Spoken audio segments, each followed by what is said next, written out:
Welcome to the Broncos Source Podcast. Hello, Broncos country, and welcome to the Broncos Source Podcast. Hopefully, your favorite podcast out of all of them with the Broncos. Obviously, a happy Thursday night to everybody after a just ginormous win by the Broncos, 33-10 over the Saints. And obviously, we're not doing cartwheels, I guess, for beating a team that we should have beat, but it's good that the Broncos kind of just took care of business here. There were a lot of positives tonight. The defense obviously was outstanding. They did what they needed to do against a rookie quarterback, confusing him immensely, playing with great speed, a lot of aggressiveness from Vance Joseph, which is his MO. And then, in my opinion, Sean, the best play calling and the best play design, the best creativity from Sean Payton to date. And then some really terrific things from Bo Nix on the ground. And the last but not least, Javonte Williams, just vintage Javonte Williams finally from a couple of years ago. It looks like that knee is finally recovered. And he went off for 88 yards, 14 carries, a couple touchdowns. I think if they weren't trying to lighten the load there at the end of the game, he easily goes over 100 yards, right? So or without the penalty. 33-10 Broncos, 4-3, and just a really good win against the team that they were expected to beat. So, what were your thoughts? Yeah, you alluded to it, and we kind of talked about it a little bit before. I mean, we played their B team tonight, and you got to do exactly what you did. You run the ball, shorten the game, and come out of there with a victory on the road. So over 200 yards on the ground. You and I have talked about this time and time again. I believe in Javonte. I think he's the best back on this team, but also maybe even arguably the best offensive player that we have on this team. He gets better with carries. The more he touches the ball, yards after contact, he like you said, the knee seems to be back. He's playing great. He's driving people downfield. And then, of course, the touchdowns. I mean, he gets a walk in and then, pushes his way in for the second one. So I was happy to see it. Jaleel had a great run. Estime had some good stuff before the fumble. So everything on the ground looked great. And, you did exactly what you had to do against a team that was depleted. Like you said, defense, I mean, what else is there to say? Benito, 5 straight games with a sack. Just off the edge, there's so many guys, and I think they alluded to it on the broadcast again. It's like nobody really knows who these guys are, but there's so many of them, and they just keep coming after you down after down. And, that's when you don't have a lot of cap space due to the rust stuff. That's exactly what you have to have. You got to draft well, and these guys they're performing exactly how we would hope they would. Yeah, for sure. On your first point, Javonte Williams, man, there was I can't remember exactly the point in the game, but the play didn't result in very many yards, but he like juked somebody, like he really put a move on somebody, and my first thought was, man, I hope his knee's okay, but man, he's so back when he's doing stuff like that. And to your point a little bit earlier too, running downhill, that's his game for the most part. He's a very strong runner, I think, in his rookie season, he was close to the top of the NFL, if not leading the NFL in broken tackles. I believe so he was, yeah. It's nice to see him being him again. And going back to that conversation we had last week about identity, in my opinion, if you want Bo Nix to succeed, in which Bo Nix showed a lot of improvement tonight in certain areas, if you want him to succeed, I think the identity of this Broncos team should be Javonte Williams over and over and over again, man, especially if he's 100% healthy again. I think that will only help Bo Nix succeed even more.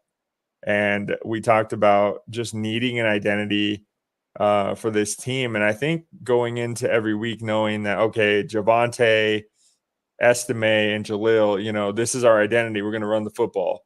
And I know Estime had a fumble tonight, and that's okay. I mean, it's not okay, but like he's a rookie. That stuff's going to happen sometimes with running backs. I think he's super talented. I think his issue's just staying healthy and holding on to the football, apparently. But I think, Sean, our identity is running the football, especially when you get Bo Nix involved on that third down run, man, where he just took it straight into the red zone. That's the kind of stuff you got to see, especially from Bo Nix. Yeah, and I mean, you really have to lean on your best players, right? And I think it's clear that Javonte is our best player when it comes to offense. Cortland Sutton's the best receiver we have, but that doesn't necessarily mean he's a number one. I think he'd be a fantastic complement to a true number one. I mean, he didn't even throw him the ball tonight. He didn't even get targeted. So, it's Javonte. It's been Javonte since training camp, as far as I've seen. He did great in the limited action that he had in the preseason. Every time he touches the ball, it seems to be positive yardage. I know we were texting during the game. I mean, until that last drive, I don't think he even had like a 0 yard carry until that almost one of his last carries. Nothing negative. It was just a fantastic game. Protects the football, and it's that, but he's also, I feel like in years past, they took him out when it was time to throw the ball. He's perfectly fine in the screen game. His pass pro outside of that holding call is obviously best on the team from the backs.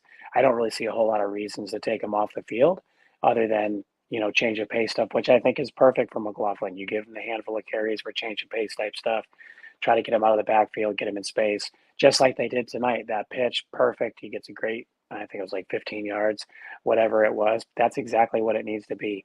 Grind these defenses down with a back like Javonte, who's relentless, and is just going to run you over, and he's going to get every yard that he can, and then pop the little dude out there that's going to run for 15 in the space. So I think that's a recipe for success for this team. Absolutely. And I think the big thing, going back to what I was harping on earlier with the identity, is Sean Payton had hit. This is segueing perfectly into Sean Payton. Sean Payton had his best game tonight as a Broncos coach, in my opinion, in the 2 years, because we saw those first 15 were super impressive. Obviously, Nick's missed a couple throws, and we'll get to that a little bit later. But just the first 15 that he drew up, the creativity. We had Mims in the backfield a couple times. We were putting Mims in motion. There was a lot more use of the tight end tonight.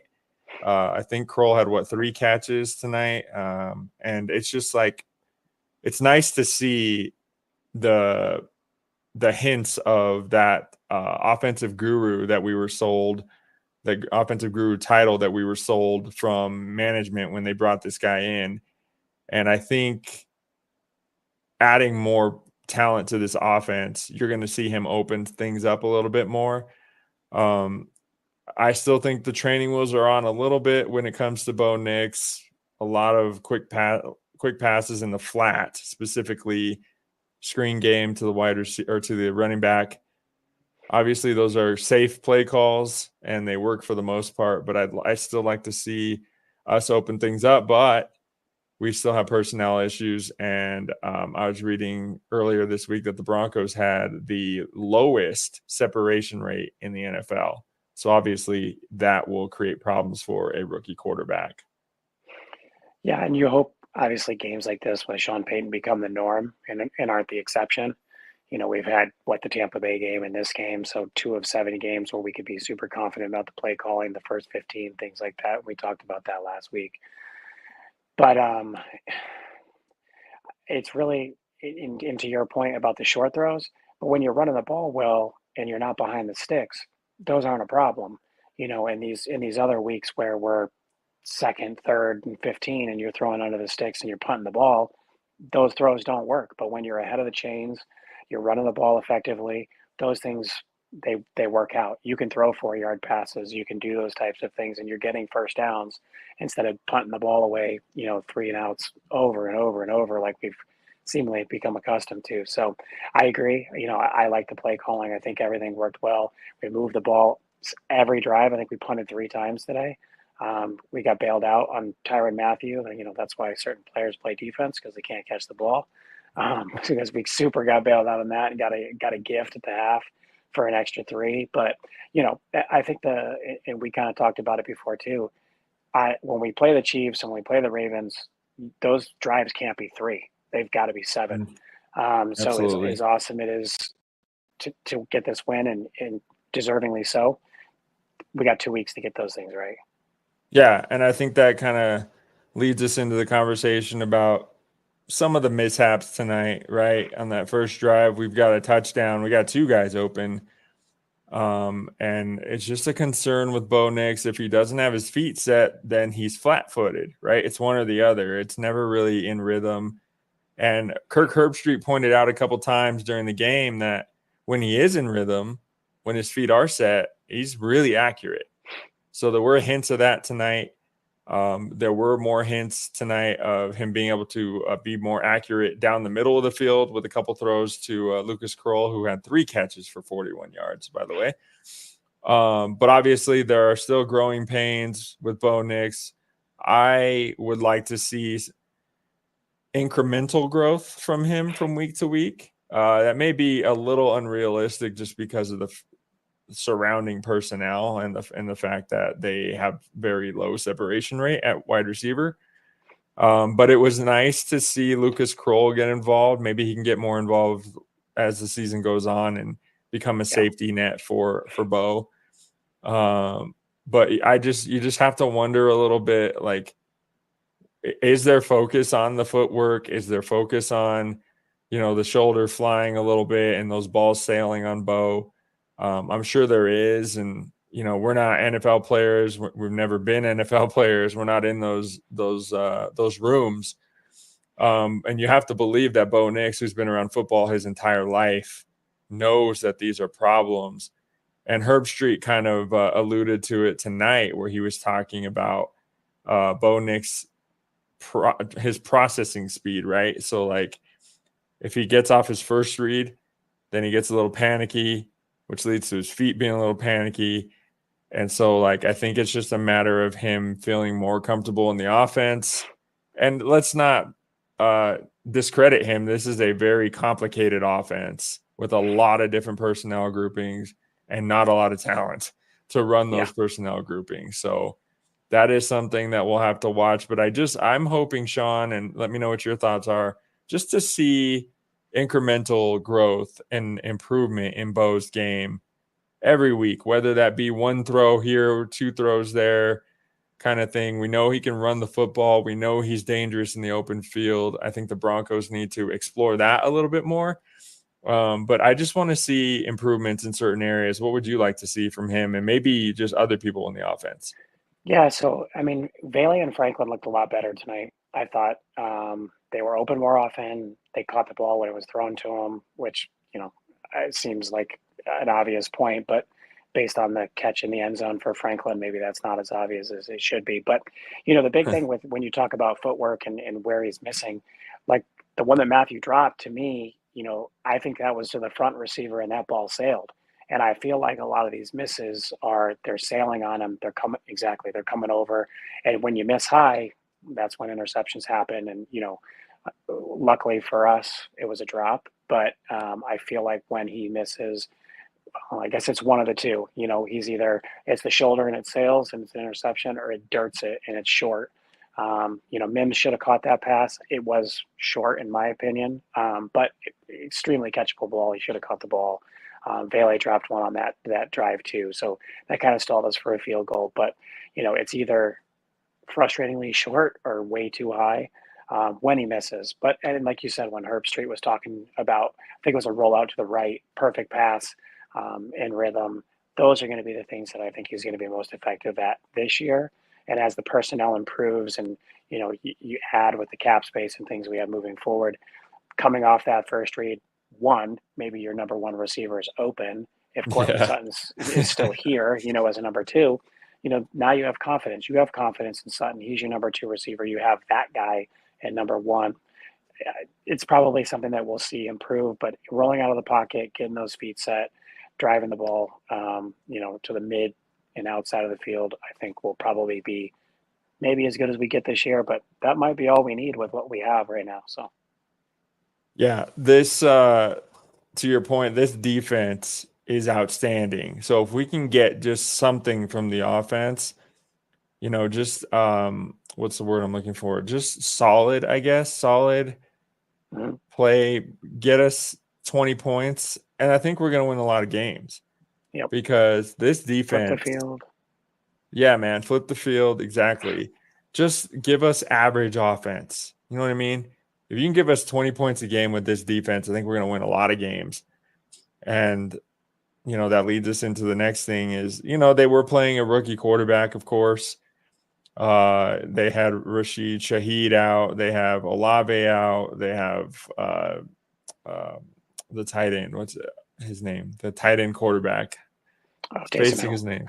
Yeah. Yes, Taysom Hill. They had Taysom Hill out, who isn't like a super dangerous player, but obviously he's a key component of their offense, especially in the red zone when you can get him the football and hand it to him. But I think the Broncos defense did what they needed to do.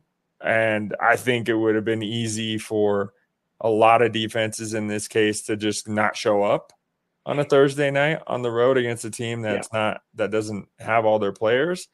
And I think the Broncos definitely showed up in a big way. And Vance Joseph, man, I'm getting a little concerned that we're going to lose him in the offseason to a new head coaching position, and well earned it would be, because he is dominating with this defense. I love how aggressive they are. You can tell those guys are out there having a great time.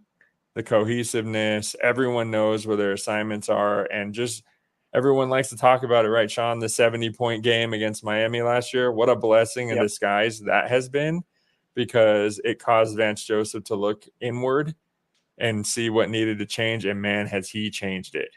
Yeah, it's obviously night and day. And when they show the statistics from that single game and then just the number of games that happened after it. But you're right? There's always a coaching carousel.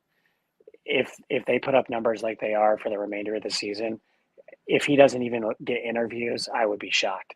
But it sounds like maybe Sean Payton will have his defensive coordinator back after Dennis here gets fired from the Saints at the end of the year, because they're a mess, man. They're hurt, and it doesn't seem like there's any kind of light at the end of that tunnel. But that's not our issue. We've had our own coaching carousels, and we're not really worried about that right now. But Vance's the front seven is ridiculous, man.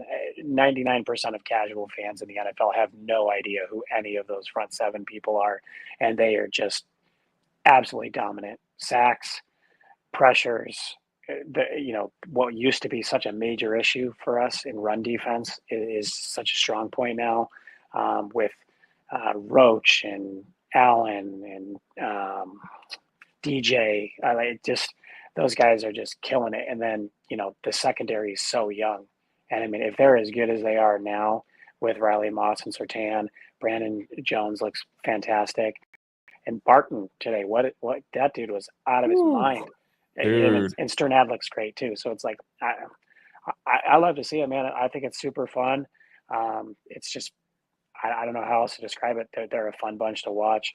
And, I used to stress when we'd have to put the defense back on the field, because I knew Vic Fangio was going to let him drive 80 yards and at least kick a field goal as he played, some kind of shell coverage or whatever nonsense. But here, I'm just like, yeah, whatever. They can get the ball back. We'll be just fine. 100%. I love the relentless pressure that he brings on the quarterback. And we talked about it last week. You're going to get burned sometimes when you play the quarterbacks that get rid of the ball a little bit quicker, that can diagnose that stuff a little bit. But you live by the sword, die by the sword kind of thing. I'm okay with that. Let me stop you there for a second, too. Do you think that last drive with that point, was that, with the quick quarterback release? I don't know who that dude is, their third quarterback. I forgot his name right now. Yeah. Is that more of, hey, this game's over? Or is that a level of concern with quarterbacks that do typically get that ball out? I mean, obviously it didn't matter with Rodgers, but, quarterbacks that traditionally get the ball out in that kind of like 2-second range. Mm-hmm. Yeah. I think them getting down into the red zone was more of the game being over, because I did see some backups, cornerbacks in there and things of that sort. I do think that the Broncos every defense has a weakness, right? So when you play a lot of man coverage, especially in the red zone, some teams that are going to be a little bit tough to match up with, like Kansas City, they run a lot of rub routes. They got Travis Kelce. That's going to be tough for the Broncos to play man coverage. But, they do throw in a lot of zone too.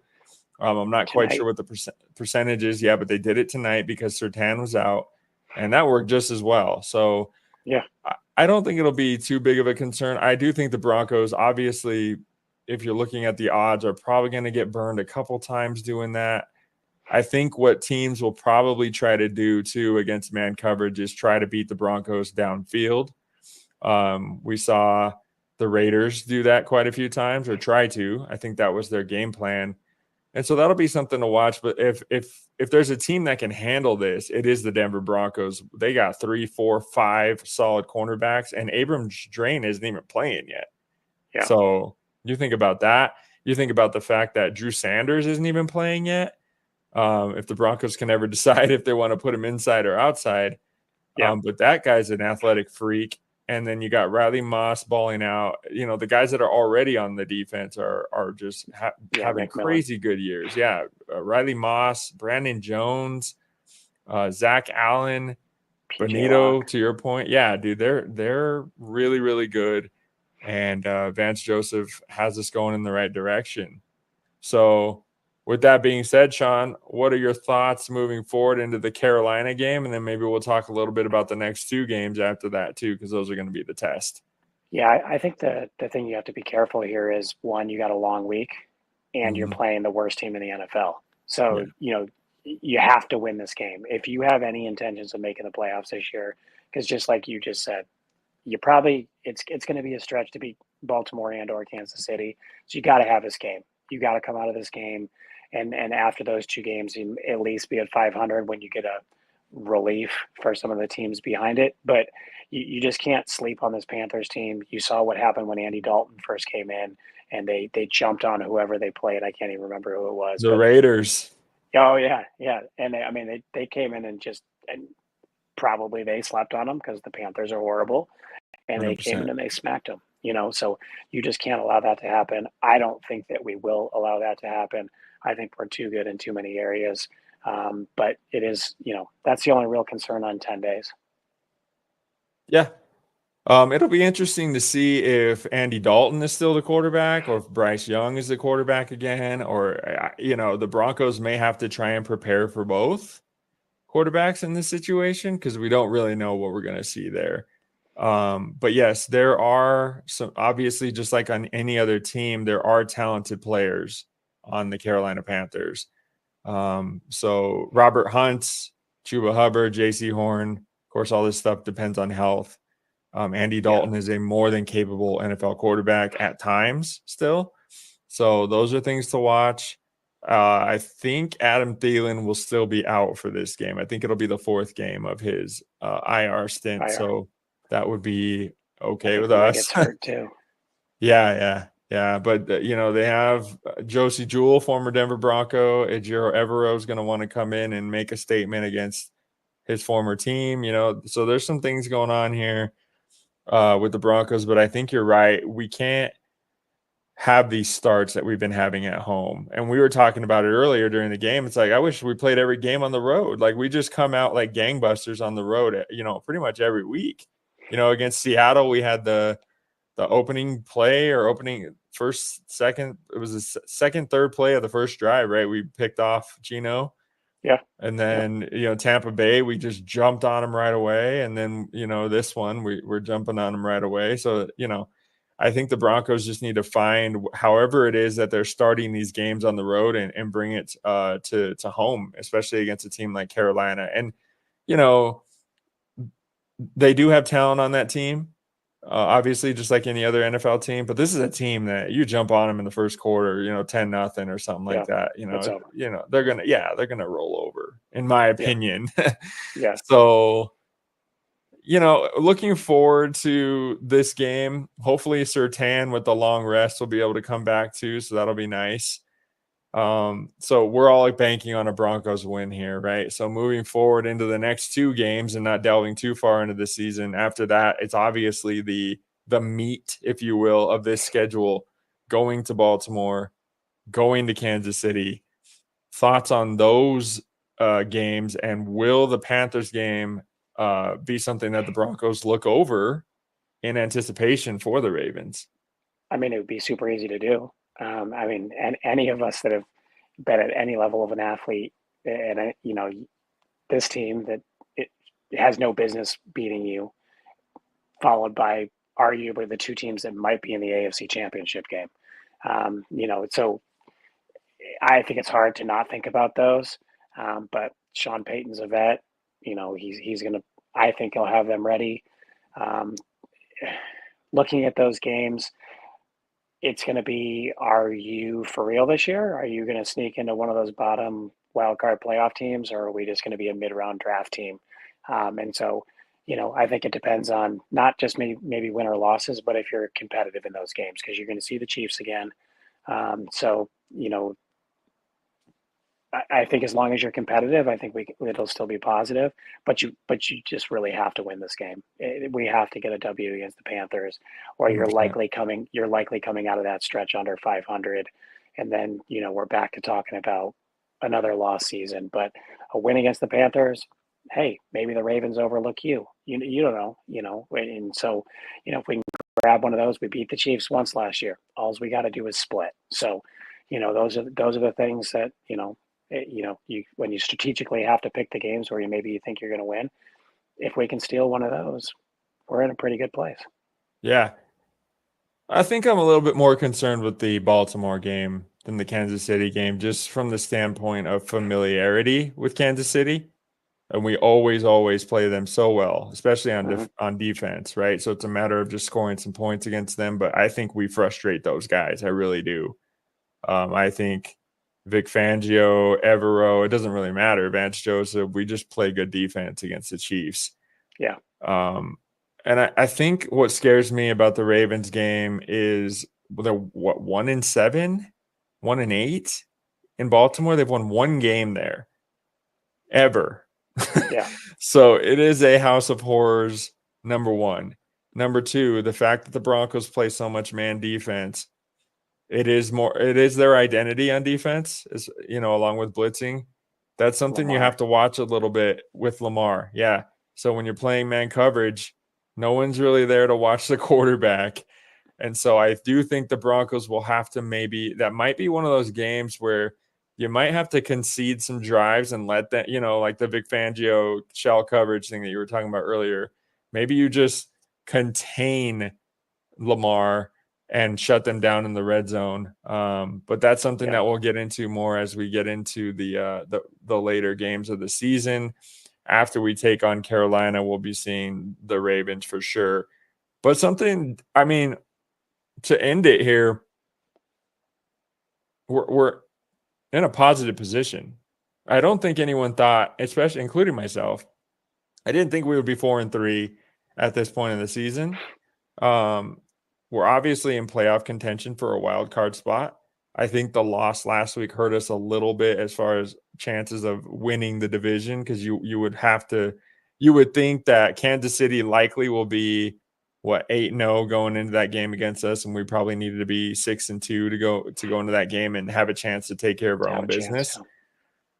But hey, let's get excited a little bit. We're in the playoff race. No one really thought we were going to do that, and I know there's people out there that are excited about Shedeur Sanders and Travis Hunter. Let's just put that to it's not going to happen. Okay, so we might as well try and make the playoffs. And get excited about the team a little bit. Obviously there are things that they need to improve on. We've talked about those things, but overall, I think we're in a great place. I think Sean Payton is starting to turn the page, hopefully, after tonight. And I've been the hardest on him out of anybody, but I really liked what I saw tonight. The defense is going to allow us to be in any game against anybody. So just looking forward to the rest of the 10 games that we have left on the schedule. I'm excited. Yeah. Obviously, the Steelers want us to go to the playoffs. Starting Russ, they clearly don't want to make it. So, as we look around the AFC, when it comes to a wild card team, the Ravens are going to be in, Buffalo's going to be in, the Chiefs are going to be in. Well, who's taking those other 4 spots? And they're up for grabs, man. You have opportunity, right? We beat the Jets. We should have beat the Steelers. And the Chargers. As joking aside, I don't think they're as good with Russ at quarterback as they were with Justin. So I feel like that's a negative move. Who knows what the Bengals are? I can't put my finger on them this year. No one can. So when you look around the AFC, I think there's a ton of opportunity for us to sneak in. And it's like, just to kind of pivot to other sports, right? Like, that's what the Nuggets needed. You needed to get in. You needed to get that experience. And as Bo and these younger players get older, and you have those experience, you take those lumps, you take those losses when in those early rounds, and you build upon it. So I think we have a great opportunity, but it starts with Carolina. If that's something you want, you have to win next weekend. You have to. 100%. Yeah, because if you don't win that game, you're looking at 4-4 headed into Baltimore and Kansas City. Very easily could be 4-6 after that little stretch there. And they can But get you away got from some, yeah, then it gets away from you. Exactly. So, and not to say that the Broncos absolutely won't win those games. They're going to have a chance to win both of those games for sure. They'll have to play their best games of the season, but I'm looking forward to it, man. I think, like you said, it starts with the Panthers next week. Hopefully that'll be the Bo Nix coming out party. Sean Payton lets him go a little bit more and more each week.